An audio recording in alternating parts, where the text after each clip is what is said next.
হামজা দেওয়ান চৌধুরীর আশার খবরে খুশির জোয়ারে মেতেছে বাংলাদেশ। তবে সেই রেশ কাটতে না কাটতেই দেশটাতে আবারও ফুটবল প্রেমীরা পাচ্ছে আরো একটা খুশি সংবাদ। দ্য গ্রেট ক্রিস্টিয়ানো রোনালদোর বিপক্ষে মাঠে নামার অপেক্ষায় থাকা ফুটবলারের খোঁজ পেল এবার বাংলাদেশ। আর হামজার সঙ্গে আগামীতে জোট বাঁধলে বাংলাদেশ হয়ে উঠবে অপরাজেয় ফুটবল দল। ক্রিস্টিয়ানো রোনালদোর লিগে খেলা কে এই প্রবাসী বাংলাদেশি ফুটবলার যিনি আশা দেখাচ্ছেন বাংলাদেশ ফুটবলটাকে, তা নিয়ে বিস্তারিত থাকছে রিপোর্টে। এই তরুণ মূলত এশিয়ার ফুটবলের পাওয়ার হাউস জাপানের টোকিওতে জন্ম নিয়েছেন, জাপানে বেড়ে উঠেছেন এবং জাপান যে ওয়ান লিগের ক্লাব ভিসেল কোবের হয়ে বর্তমানে খেলছেন।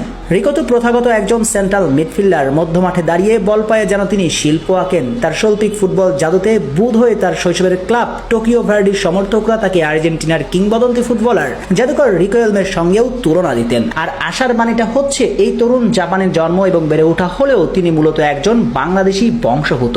বাংলাদেশের মাটির সঙ্গে তার সম্পর্কটা নারীর, অর্থাৎ লাল সবুজের দেশটার প্রতি রয়েছে তার শেকড়ের টান। কেননা তার মা জাপানিজ হলেও তার বাবা একজন বাংলাদেশি। কিন্তু প্রশ্ন আসতেই পারে, জাপান ফুটবলে এমন ভবিষ্যৎ রেখে বাংলাদেশের হয়ে খেলবেন, তার কনসেপ্টটা কি? বলি, কনসেপ্টটা তো খুবই সহজ। হামজা দেওয়ান চৌধুরী যদি লাল সবুজের মায়াতে পড়ে ইংল্যান্ড ছেড়ে চলে আসতে পারেন, তবে কেন তিনি জাপান ছাড়বেন না।